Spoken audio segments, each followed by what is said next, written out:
A elaboração das formas de relevo, essas diferenças das formas, onde a gente observa que áreas mais planas, áreas mais elevadas, assim, nós temos ali a Serra dos Picos, que fica aqui na região do Estreito, ela está relacionada diretamente à dinâmica interna e à dinâmica externa. A dinâmica interna é o processo de tectonismo, vulcanismo, né, movimento de placas tectônicas, os terremotos que geram, e tudo isso que ocorreu ao longo da história geológica da Terra, ao longo de bilhões e bilhões de anos, que isso foi sendo elaborado, foi sendo construído. Uma vez essas formas sendo construídas, através desses processos mencionados para vocês, elas serão alteradas. E essas formas serão alteradas exatamente por causa da dinâmica climática. E essa dinâmica climática, sol, chuva, calor, frio, diferenças de temperaturas, as zonas térmicas da Terra, onde os processos podem ser mais acelerados ou menos acelerados, é que vai estar, então, esculpindo essas formas, né? Então, vai estar ocorrendo nessas áreas o processo de erosão, transporte e deposição. E esse processo de erosão, transporte e deposição está relacionado à topografia do terreno e à dinâmica climática em relação à chuva, que, por exemplo, cai, passa e carrega essas partículas e vai parar, então, nos leitos fluviais. Que são os leitos fluviais, a dinâmica fluvial, é o que nós vamos entender nesta aula hoje, tá? Então, vamos lá para mais uma viagenzinha. A geomorfologia é uma área do conhecimento que estuda várias outras áreas relacionadas, então, a toda a dinâmica que compõe os processos geomorfológicos. Dentre elas, a dinâmica climática, a dinâmica geológica e também a dinâmica relacionada aos processos fluviais, pluviais. E hoje, nessa aulinha, nós vamos entender um pouquinho mais sobre a geomorfologia fluvial. Dentro desse contexto, nós estamos aqui no Rio do Ouro, que é um rio que compõe, então, a bacia hidrográfica do município aqui de Porangatu, ou compõe a bacia hidrográfica do Rio Araguaia, que mais precisamente lá na frente vai para a bacia do Rio Tocantins. Então, é uma bacia que compõe nós vamos entender aqui hoje toda a dinâmica relacionada aos processos fluviais.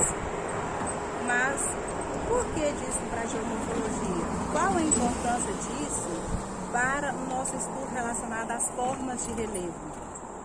Vem para essa aula de hoje que vai ser legal. Vamos entender primeiro, então, as partes de um rio para que a gente possa compreender toda a dinâmica e processos fluviais e como elas interferem na dinâmica geomorfológica, né? Então, aqui nós temos o rio, nós estamos numa época do ano em que, um período de chuva ainda, e no período de chuva, e principalmente longo período de chuva, chuvas intensas, vai fazer com que os leitos fluviais estejam bem cheios. E aqui toda a água ocupa, então, o leito menor do rio. Porque o leito, ele é o leito vazante, que é aquele período do ano, lá para o mês de agosto, setembro, onde já está com algum tempo que não chove, em que a água escoa apenas por um pequeno canal, né, lá no meizinho do leito do rio. E então nós estamos ali por volta do mês de agosto, setembro, que vai ocorrer isso.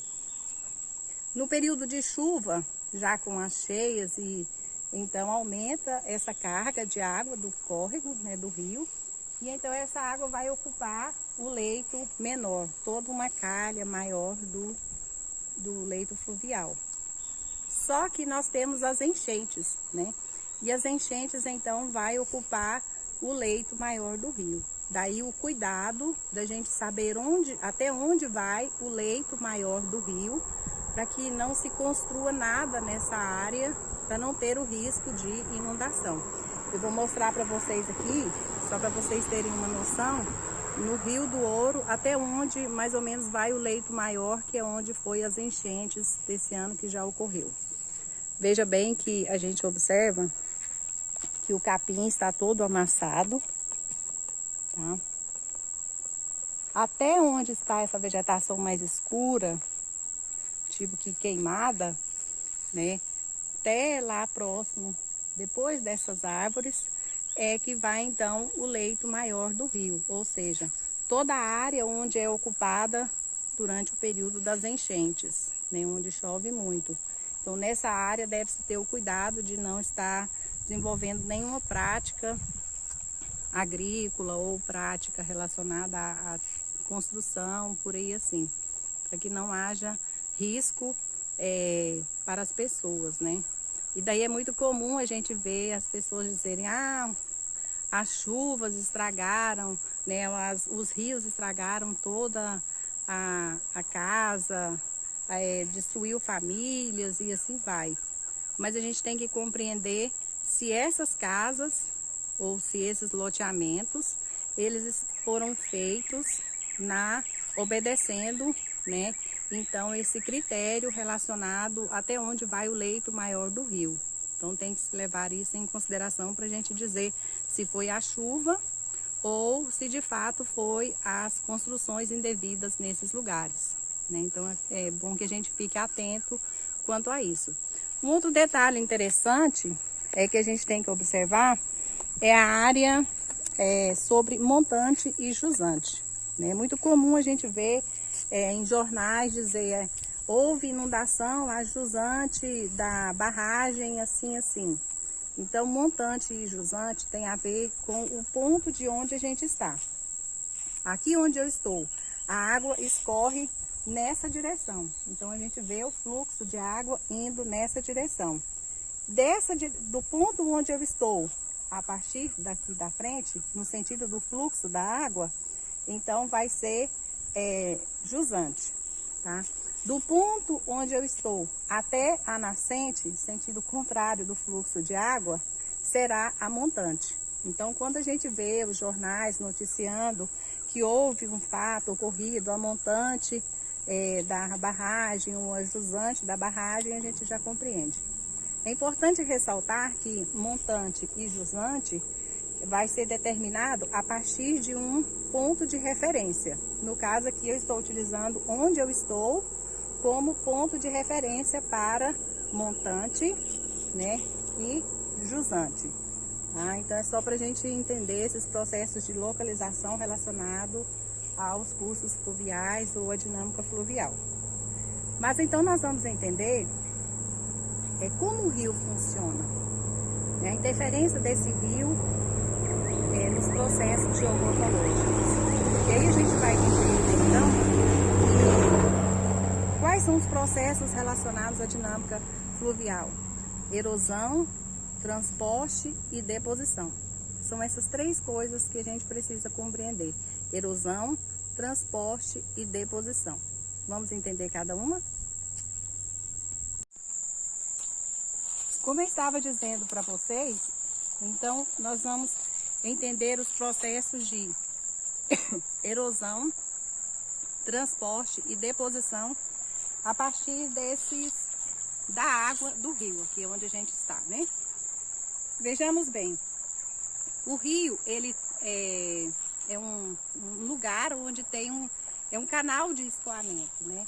E aí a gente pode observar aqui o volume expressivo de água que a gente vê nesse Rio do Ouro. E como eu disse para vocês, a questão vamos entender cada um dos elementos: erosão, transporte e sedimentação, como é que isso funciona.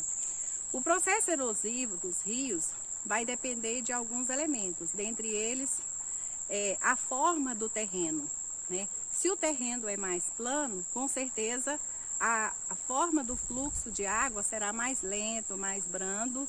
Então o processo erosivo, principalmente as margens do leito, vai ser mais lento. Ele vai ocorrer, mas vai ser de maneira mais lenta. E se o canal fluvial ele passa por uma forma de terreno, né, com a topografia mais acidentada, um relevo mais movimentado, com certeza então vai ocorrer mais processos erosivos. O processo erosivo vai ser mais acelerado, eu diria assim, né? E então, quando a gente vê a cor da água dos rios, dos córregos, a gente tem que associar a coloração dessa água a materiais que estão ali presentes nessa água. E certamente que esses materiais têm a ver com processos erosivos, ou do próprio leito do rio, ou também relacionada à dinâmica, né, antropológica, ou os processos que envolvem a forma de uso da área de entorno desse rio, ou desse córrego, ou dessa bacia hidrográfica mais precisamente. Porque onde tem cultivos agrícolas, por exemplo, né, aí você vai trabalhar a terra, você vai volver o solo e quando vem a água, chove, né, os processos pluviais, chove, então vai pegar aquele material que está solto, aquelas partículas soltas e vai levar ela para onde? Para a área mais baixa, que é o leito do rio. Então esse rio vai trazer uma carga de sedimentos bastante alta, relacionada então à dinâmica de ocupação das áreas de entorno. Mas se não tem então ocupação humana nas áreas próximas ao leito do rio ou às margens do rio, então se há uma preservação ali, se há vegetação, então vai fazer o quê? Quando vier a água da chuva, certamente que aquele material não vai conseguir, nós não vamos ter partículas soltas para que elas vá então para o canal fluvial.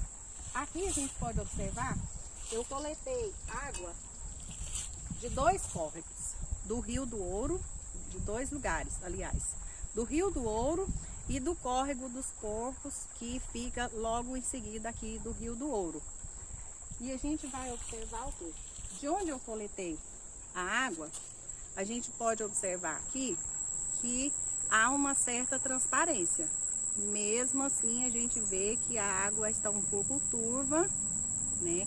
Ela está um pouco turva, o que vai mostrar para nós que existe partículas aqui dentro. Essas partículas, né, aqui, elas estão em suspensão. Se a gente deixar isso daqui por longas horas parado, a gente vai ver que elas vão assentar aqui no fundo. Isso tem a ver também com a velocidade do fluxo de água do leito do rio, levando isso para o leito do rio, que se a água ela vai caminhar no seu fluxo normal, sem enchentes, vai chegar a um determinado ponto que vários tipos de partículas elas vão acomodar no fundo do canal fluvial, né? É onde a gente vai, em certos lugares a gente pisa, quando a gente entra no rio, a gente sente uma lama, um barro, alguma coisa assim, que está relacionado então a esse material que foi depositado ali, né? Mas nós vamos ter também determinadas áreas, e não só áreas, mas períodos do ano, em que essa água, ela vai estar mais suja, mais turva. Vejamos bem, essa aqui foi coletada aqui, e a gente pode observar pela coloração dela, que existe muitos materiais, partículas em suspensão, né? Essas partículas aqui, suspensão é o solo, né? É a presença de solo. A coloração tem a ver com o tipo de solo da região, latossolos, por exemplo, né? Por exemplo. Então a gente vai ver que se esperarmos um tempinho aqui, só desse prazinho que eu tô aqui, olha só, aqui já está mais claro e aqui já está bem mais escuro.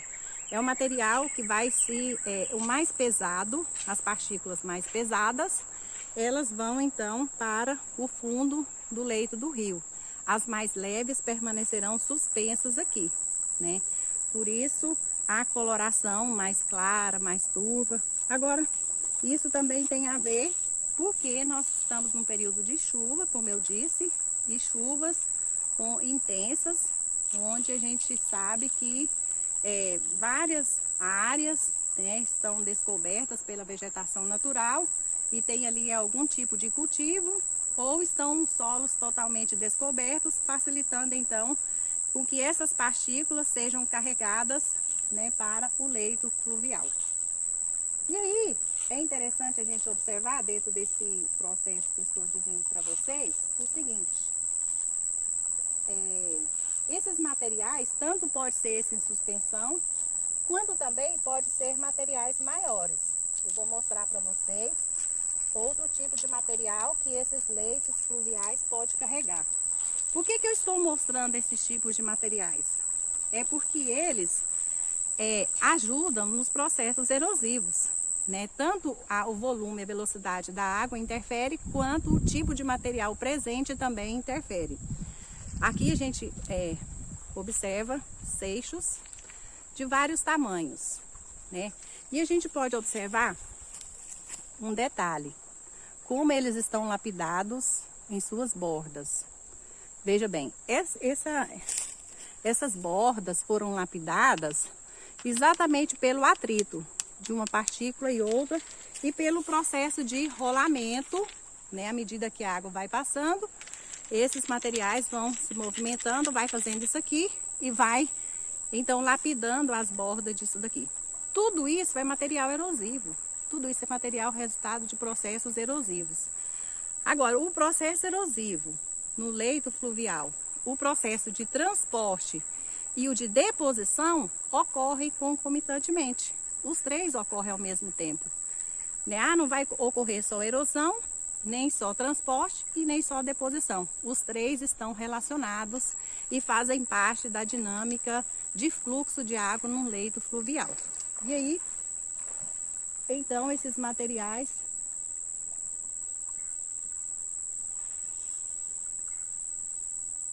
eu vi um bicho ali pulando na água e fiquei com medo.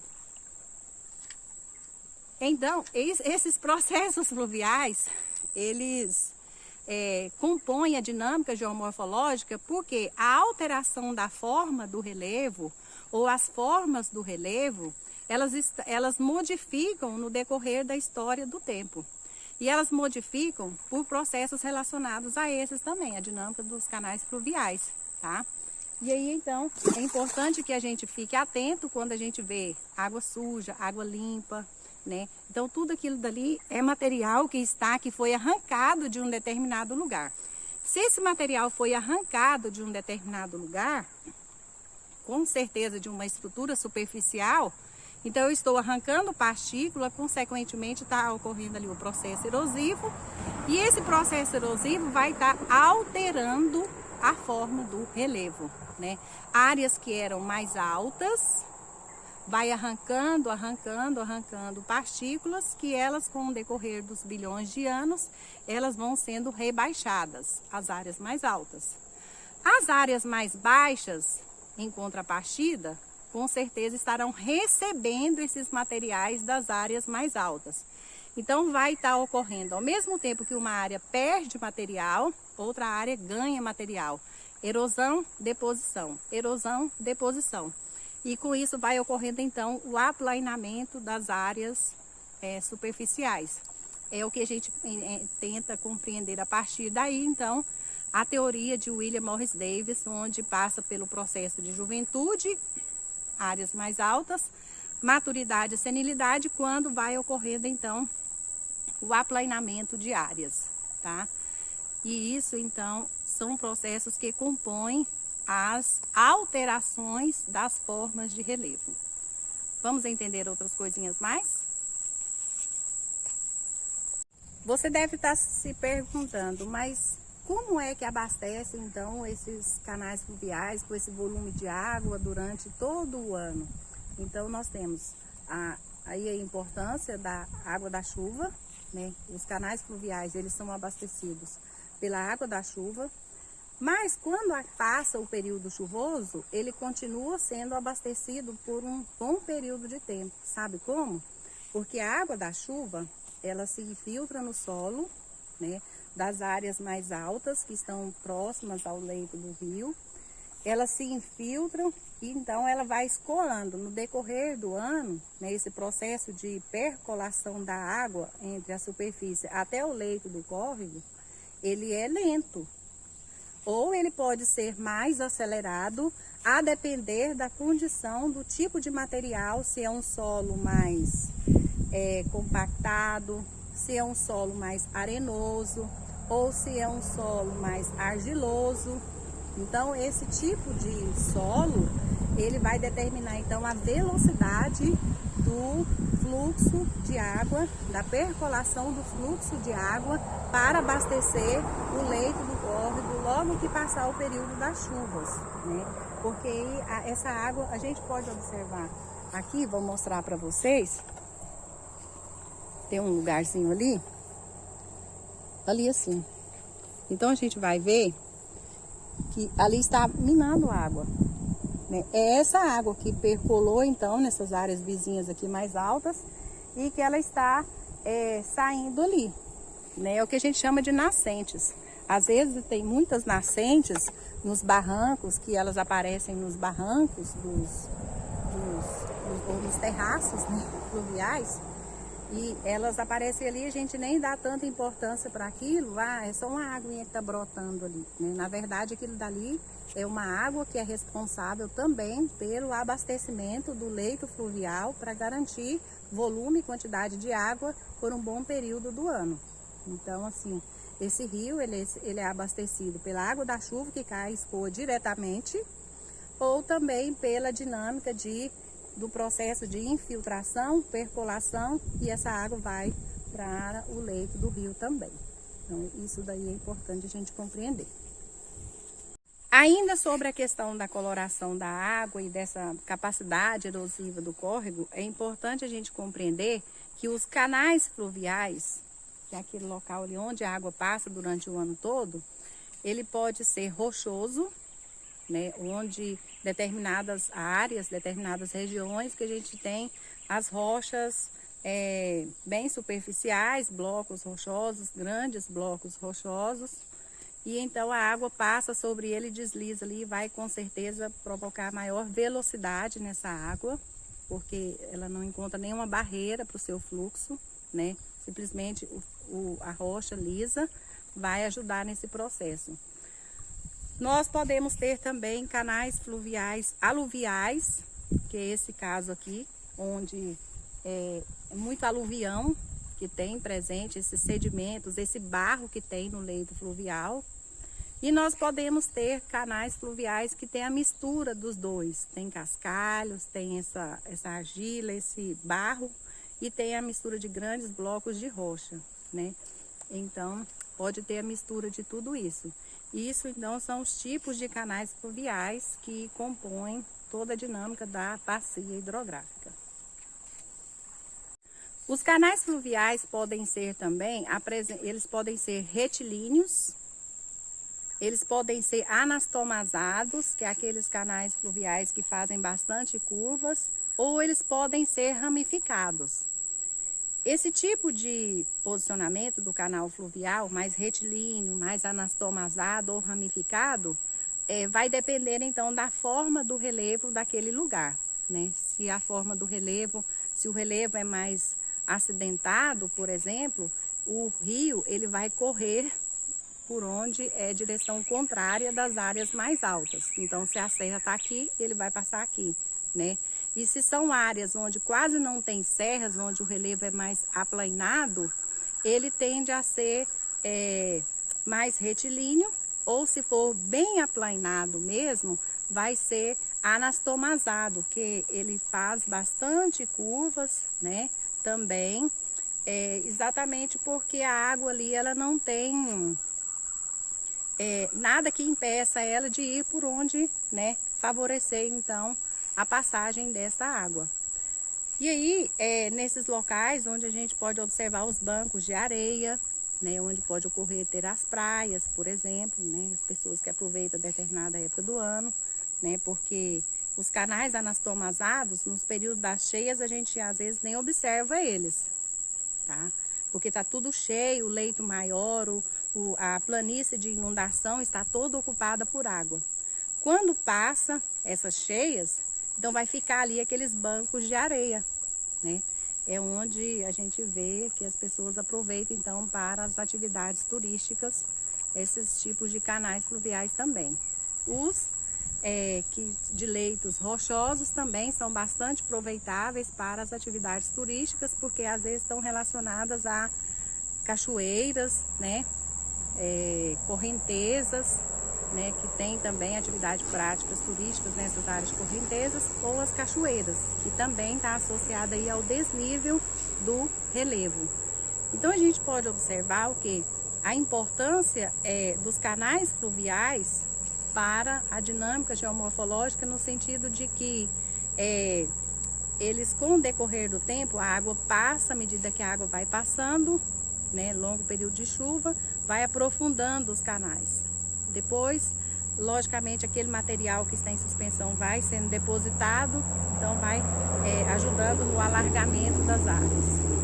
E aí a gente vai vendo que a geomorfologia, né, e sua ligação com outras áreas, dentre elas a climatologia, a hidrologia, a hidrografia, melhor dizendo, né, a geologia, são áreas que se completam dentro da geomorfologia, para que a gente possa compreender então as formas do relevo, a alteração das formas do relevo. E daí dizer para vocês que principalmente, né, fluxo fluvial, pluvial, agem diretamente na alteração das formas do relevo. Então, a alteração de formas do relevo acontece pelo processo de erosão, transporte e deposição, que é o mesmo processo que ocorre, então, que é o trabalho do rio. O rio faz esse trabalho de erosão, transporte e deposição. Por isso quis trazer para vocês um pouquinho hoje dessa dinâmica fluvial, como é que ela ocorre, e que a gente possa comparar isso, então, com a alteração das formas do relevo e ver que os materiais que estão aqui presentes nessa água turva, ela é o resultado de partículas que foram arrancadas por processos erosivos de algum lugar, né, de onde essa água passou ou de onde a água da chuva passou, carregou esse material e trouxe aqui para dentro. Então, a água é um elemento essencial na alteração das formas do relevo. E aí eu digo para vocês, não somente água, como também longos períodos de seca. Aí a gente tem o trabalho do vento, né? O trabalho do vento. É outro bicho que pulou na água. O trabalho do vento, que então faz toda a arrancada de partículas em áreas, principalmente onde estão descobertas, em áreas onde o material pré-existente, seja ele mais arenoso principalmente, vai ser facilitado o arrancamento dessas partículas, né, e carreadas para algum lugar, alterando também a forma do relevo. Então, essa dinâmica, por que eu falo dinâmica? Porque é tudo muito susceptível a mudanças em decorrência de água, de vento, de sol, de calor. Tudo isso age diretamente nas formas do relevo. E é importante que a gente compreenda, então, que nada é estático na natureza. Tudo muda, tudo transforma e nós também. Continuando o entendimento, então, dessa dinâmica, dessa alteração, de transformação, de mudança, né? Eu gostaria de dizer aqui também, falando de dinâmica fluvial, a importância da vegetação nesse contexto, né? A vegetação que eu falo, mata ciliar, mata de galeria, enfim, a importância da vegetação, principalmente natural, nativa, próximo às margens do rio, para que ela então possa proteger o rio de processos erosivos mais acelerados, porque o processo erosivo de todo jeito vai ocorrer. A diferença é que ele vai ser mais acelerado se a gente não tiver a presença da vegetação original. E ele vai ser mais lento se a gente tiver então a presença das matas, né, da vegetação ciliar, ali garantindo a proteção do solo, para que quando tivermos então fortes chuvas ou enchentes, né? O que é enchente? É um volume expressivo de água com uma velocidade tremenda que passa arrancando tudo por onde ela passa, né? Então, assim, se a gente não tiver a vegetação ciliar, com certeza esse processo vai ser bem mais acelerado em se tratando de erosão. Consequentemente, lá mais na frente, deposição e o transporte. É onde a gente vê falando, o canal fluvial está tudo assoreado, né? A gente antigamente via muita água aqui nesse lugar, agora está tudo assoreado. Está relacionada a essa dinâmica que eu disse, a presença da vegetação ou não nas margens do córrego, os períodos de chuva, longo, intenso, né, ou curtos e intensos, né, mas de forma que esses períodos chuvosos eles provocam então alterações nessa dinâmica das margens dos canais fluviais e consequentemente tudo isso vai para o leito do rio, tá? Então que a gente possa a partir de hoje observar o leito do rio como um lugar onde ocorrem processos relacionados à dinâmica climática, a dinâmica antrópica que ocorre nas áreas próximas, né? A dinâmica do solo, tá? E consequentemente o resultado a gente vê os nossos rios que muitas das vezes vai perdendo volume de água, vai perdendo, porque essa água vai sumir naquele material que está depositado ali, sedimentado e tal. Enfim, que a gente possa garantir a preservação dos nossos canais fluviais a partir do entendimento dessa geomorfologia fluvial.